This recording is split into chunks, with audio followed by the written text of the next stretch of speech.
around, and we'll get him into the booth in just a second. And Reed, you had a chance to look at Frank's deck. What stands out to you? Yeah, well, this is a real treat, first of all. Frank Scarron, 2-time limited Grand Prix champion. Actually, Frank and I did battle in the finals of a limited Grand Prix once. Oh. I can't remember who won, not that important, but yeah, Frank is a great player, and I'm excited to have him in the booth. Frank, how you doing, man? I'm good. Thanks, Reed. I appreciate that compliment. It means a lot coming from you. Hi, Frank. How do you like your deck? I don't love it. It felt a little underpowered during builds. It's got a lot of good cards, but my mana is pretty atrocious, as we'll probably get to see this match. Not a bad one-drop here, Pelt Collector, though. Yeah, no, definitely one of the more powerful cards in my deck. I guess probably the most interesting decision I had this early was I chose to play and kind of wanted to choose the draw and immediately mulliganed to 6 and felt very bad about my decision. So have you developed a plan for if you're going to choose to play or draw each match? Or is it case by case? I think moving forward, I'm going to start game 1 choosing to draw and just hope that my opponent didn't open, the perfect Boros Seal deck and isn't going to crush me. So can you tell us a little bit what influences that decision for you? What things are you looking for in your deck or your opponent's deck to choose to draw versus choose to play? Well, I think a lot of people are going to lean towards 3-color decks, maybe be a little clunkier, as I am. So being on the draw, just having more opportunities to hit your mana smoothly or maybe that extra removal spell, I think is pretty huge. For me, I do have a couple Luminous Bonds and Conclave Tribunal. So I think if I choose to draw and my opponent isn't turbo aggressive, those will catch me back up. Okay, makes sense. So if you're less worried about getting run over, you can feel more comfortable being on the draw, and no point choosing to play if you can't cast your spells on time anyway. Exactly. Or hit land drops, because my deck is definitely operating in that space where I really need to draw a very specific amount of lands, too few, and I can't cast my spells, and too many, and my card quality is just not good enough to make up the difference. So can you tell us about that attack? It looked like neither player had been wanting to initiate a trade for a little while, but then you decided to on this turn. I guess I see why. Yeah. There's a clue. My opponent was stumbling, and I kind of wanted to put the pressure on, and I was really hoping he would value the Death Touch highly, and I'd be able to play the Undergrowth, or whatever that Undergrowth creature is called. Rhizome Lurcher. Which would also make the Pelt Collector a 3/3, but I was okay with this case as well.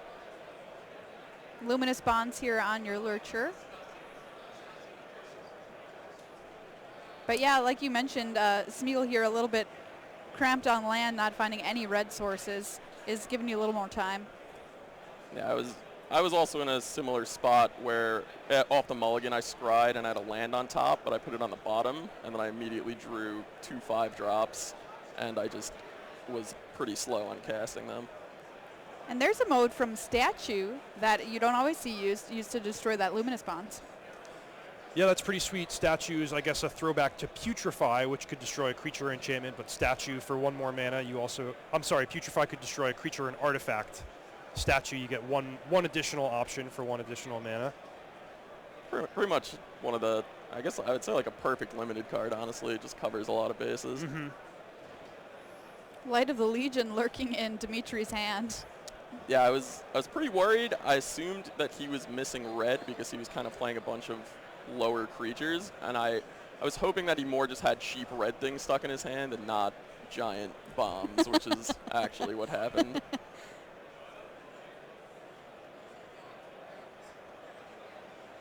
Oh, here's a Prey Upon to take down that shield mate. I thought about going for it before attacking, but I didn't want to get blown out by a take heart or something. Oh, sure. And why are you less likely to get blown out if you do it after combat? Because I figured the way the game was panning out, if he had the take heart, he would just block and use it to try to not die. And so after he didn't block, I was like, okay, he probably doesn't have it. And I went for it. And he kind of fumbled with his land for a second, which had me worried, but he didn't have anything. Wow, great stuff. Insights, high-level insights from the players in our match. Something we don't get. This is awesome. Yeah, normal coverage. It is definitely cool to kind of get to see my own match from this perspective. Well, there's the mountain for Dimitri now. Since he didn't play anything, I assume there would just be some removal spell Command coming the Storm. in. It's going to take care of the Lurcher. In for another 2, though, down to 4 for Dimitri. What have you got in hand right now? Do you remember? I believe I have a Golgari Find Broker, the black, Ooh, black, nice. green, green, which I can't cast. Oh. And I think I have a Dowser of Lights, which I also can't cast. I was definitely feeling a little bit bad about using cards like Statue to push through damage now that my opponent was starting to stabilize. Legion War Boss here for Dimitri is going to make a 1/1 Goblin. That's always a tough decision, right? When your opponent's missing.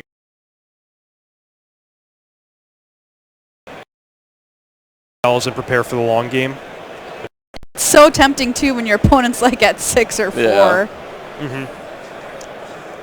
This turn was a pretty huge decision for me because I have the 4-mana Convoke Exile enchantment.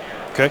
And I was like, I could use it to kill this War Boss before it goes out of control, or I drew my 5th land, so I could have just played Dowser of Lights. Sure. But I was just really worried about him just having another removal spell and then running me over with the War Boss. And I was actually specifically thinking, if I use this Tribunal on that Goblin and then he just happens to have the 6-mana Angel in my hand, I'm going to feel so bad. No way. And I was like, what are the odds of that? I was like, and do you know how many times I have thought the exact same thing and then they played it the next turn? Yeah. Sometimes I think that, you know, my brain is trying to tell me like something somehow. I just couldn't justify playing around a rare like that I hadn't, because it's been one that I hadn't seen.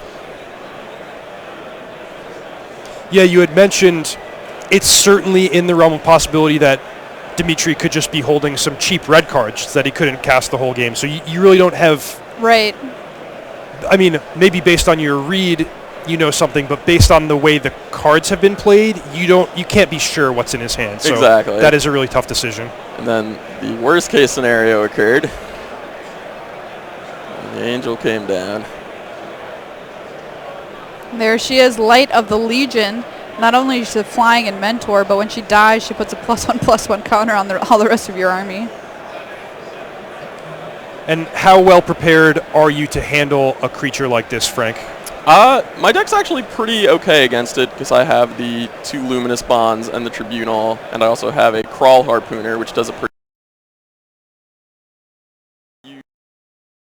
Tribunal, and the Statue killed it, so I was kind of cold to it right now. Why did you choose to get back this card? I figured that the game was going to spiral out of control pretty quickly for me, and my best bet was to just find a fast way to sneak those last 4 points in. Sure. Yeah, in fact, one way to quote-unquote deal with the Angel is just to force it to stay back on defense. So if you can put a handful of ground attackers into play, then maybe you'll make Dimitri think twice about attacking you. That was the hope.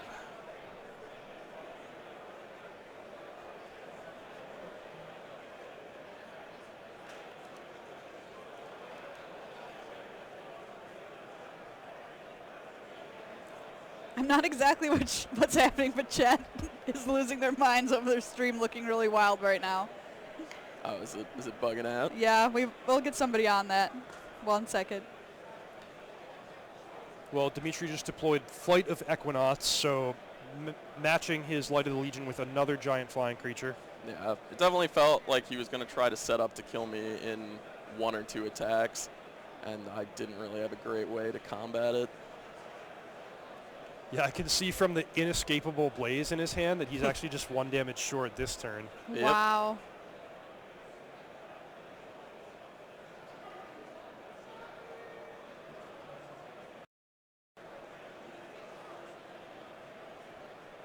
Yeah, you can see Dimitri like, oh, I'm almost there. Counting it out on the table. I think he just decided to close the gap a little bit so next turn he could for sure win with the Blaze. Yeah, so Flight of Equinox gets in here, and Dimitri will pass the turn back over to you. So on this turn, I was just thinking, well, if he doesn't have anything, he is just dead to an all-out attack.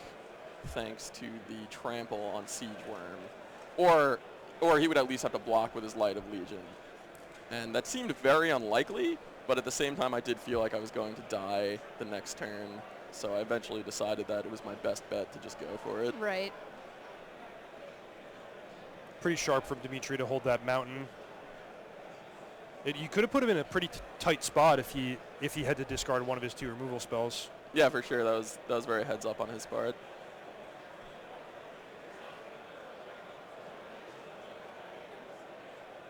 I will definitely say Dimitri, I was very impressed with the way he played the match. I felt like he was just playing pretty A-game Magic the entire time. That's really nice of you to say. Sometimes tough to see that from the other side of the table. But yeah, Dimitri, he didn't give up even though he had kind of a bad start in this game. And here you go, swinging in here. But same with Frank, not giving up, even though the situation looks kind of bad. And you mentioned too, like playing to your outs here, like say he doesn't have anything in his hand right now. As soon as the angel started moving towards the Pelt Collector, I was like, this is not going to go well. Right, because if there's no instant in hand, Dimitri would have to block Siege Worm with Light of the Legion.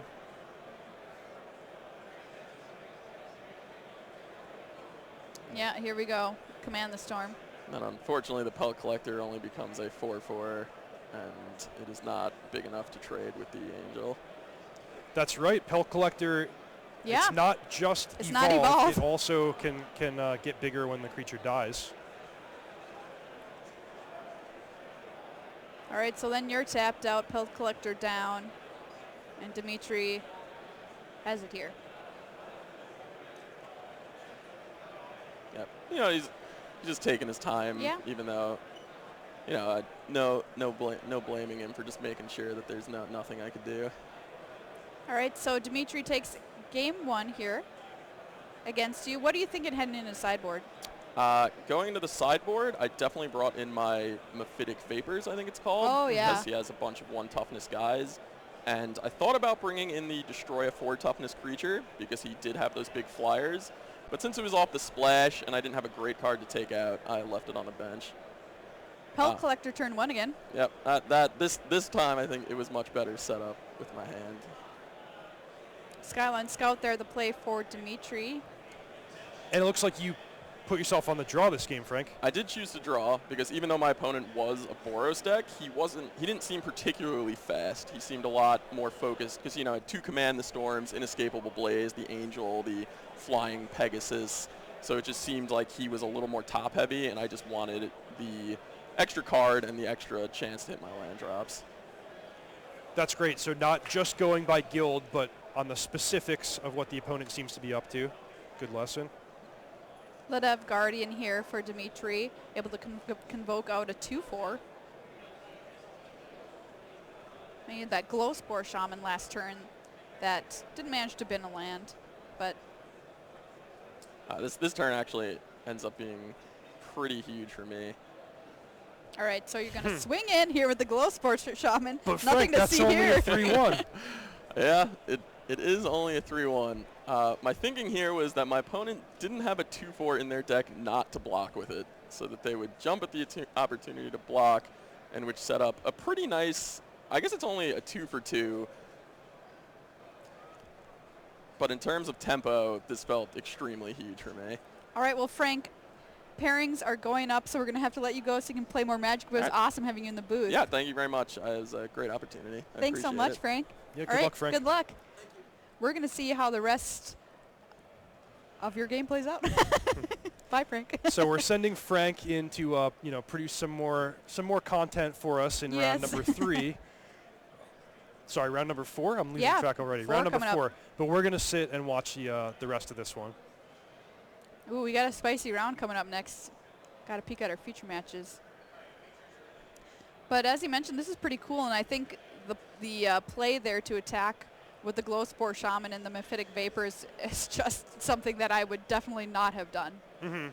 Yeah, that's beautiful. Frank said it right before he went that it was only a 2 for 2 trade, but the fact is it's a huge onboard swing, and one of the creatures that he gave up, the Glowspore Shaman, first of all, that was going to die to Mephitic Vapors one way or another. Right. Second of all, it sort of already did its job, filling the graveyard, setting Frank up nicely for these undergrowth cards later on in the game. And giving Pelt Collector another counter there, too. I really liked having Frank in the booth with us. He's a player that seems to just have... He seems to have such a deep understanding of all the subtleties of all the things that are going on in the matchup. He talked about his mana. Yep. He talked about the removal configurations on each player's side. He talked about the opponent, yes, being Boros, but maybe it's not a super aggressive Boros deck. So just a guy who pays attention to the details and really like has his fingers on the pulse of everything that's going on. And that's great to get the inside information from a player like that. All right, so since parents are going up, we're actually going to come back to the booth here. Unfortunately, not going to be able to finish that match, but we can tell you that Frank did end up winning 2-1. So really awesome, as you mentioned, Reed, to have his commentary in the booth and kind of get insight into what he was thinking during that match, his sideboarding decisions, that kind of thing. And that's something we're going to be doing for you all tournament long, including when we draft tomorrow, which I think is going to be excellent because you're always wondering what is going through players' minds as they draft. And, well, we're going to be able to hear it straight from them. So we'll have more Magic from round 4 coming up in just a minute.